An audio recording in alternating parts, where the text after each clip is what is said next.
അപ്പോൾ റോജി നീ ഫുഡിയോടാന്ന് ചോദിക്കുന്നു. റോജി നമ്മളെ ഇവിടുത്തെ 10:30 മണിയാവും ഫുഡ് കഴിക്കാന്ന് പറഞ്ഞു. റോജിൻ്റെ കൂടെ അവൻ്റെ പപ്പയുണ്ട്.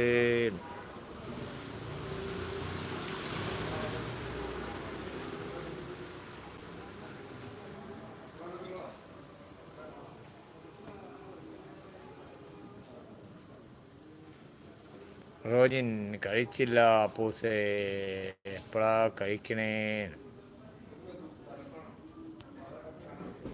എപ്പോഴാ കഴിക്കുന്നേന്ന് ചോദിക്കുന്നേ, കഴിക്കണേന്ന്.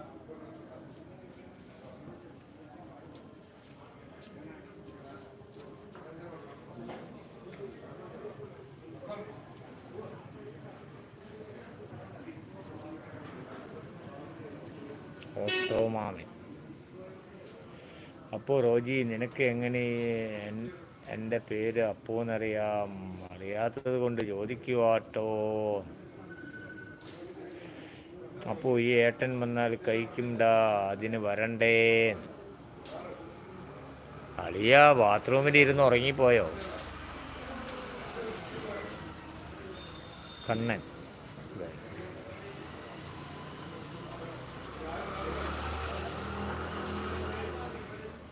റോജി ഞാൻ നിൻ്റെ ലൈവിൽ വന്നിട്ടില്ലല്ലോ.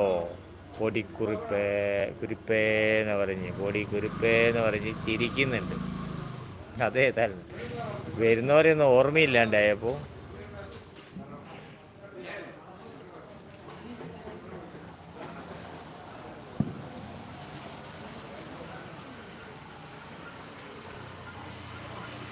അപ്പോൾ അതല്ലടാ, നീ വരാറുണ്ട് എനിക്കറിയാം. ആദ്യം നീ എന്നെ എങ്ങനെ വിളിച്ചു?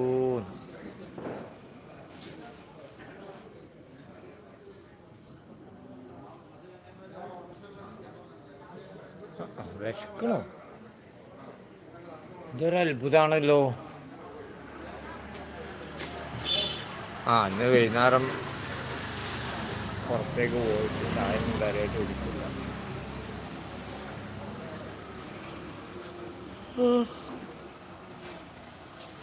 അപ്പോ എന്ത് പറ്റിക്കാന്ന് ചോദിച്ച് പൊട്ടിച്ചിരിക്കുന്നു. എന്ത് പറ്റാൻ? പിന്നെന്താണെന്നറിയില്ല, ഇപ്പോൾ ഒരു വിശപ്പ് വന്നു അത്ര തന്നെ. സിനുമോൻ റോജിൻ അവിടെ വന്നു പേര് കിട്ടിയതാ അപ്പൂസെന്ന് വിളിച്ചപ്പോൾ കൂട്ടുകാരി അങ്ങനെ വിളിക്കുന്നു എന്ന് പറഞ്ഞ് ഓർമ്മ ഉണ്ടോ ചങ്കേ?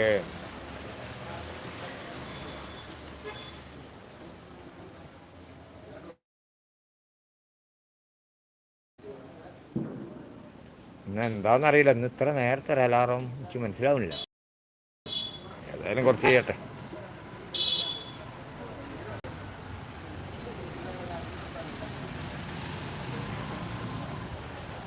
അപ്പൂ ഇപ്പോൾ ഓർമ്മ വന്നു ചങ്കേ എന്ന് പറയുന്നു. അളിയ വെൽക്കം ലൈവിലേക്ക് സ്വാഗതം. അളിയ എവിടെയായിരുന്നു? കുറേ നേരമായല്ലോ നോക്കുന്നു. കുളിക്കാൻ കയറിയിട്ട് ഇതുവരെ എത്തിയിട്ടില്ല എന്ന് പറഞ്ഞു റോജിൻ. അതാണ് എന്ന് പറയുന്നു അളിയൻ. റോജിൻ എന്ന് പറഞ്ഞ് കൈ കാണിക്കുന്നു. അപ്പൂ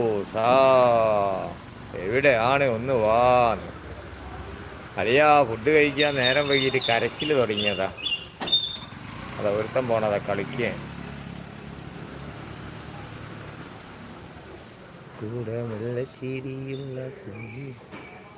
ഒരു കുറവ് വല്ലാതെ അറിയുന്നുണ്ട്, ഫീൽ ചെയ്യുന്നുണ്ട് കേട്ടോ.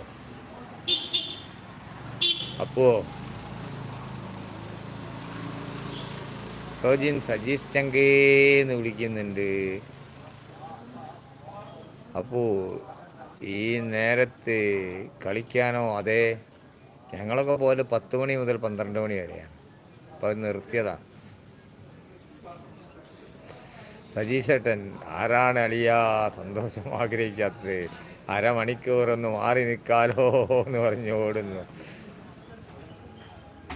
അപ്പൂ മാജി എവിടെ പോയിക്കാ? എന്ത് പറ്റി അവൾക്ക്? ആർക്കറിയാം? റോജിൻ എന്ത് കുറവായിക്കാന്ന്? മാജിൻ്റെ കുറവ് തന്നെ. അപ്പോൾ അരയോ 1:30 ആയി എന്ന് പറയുന്നു. അരമണിക്കൂറൊന്നുമല്ല, 1 മണിക്കൂർ കഴിഞ്ഞ് അല്ലേ?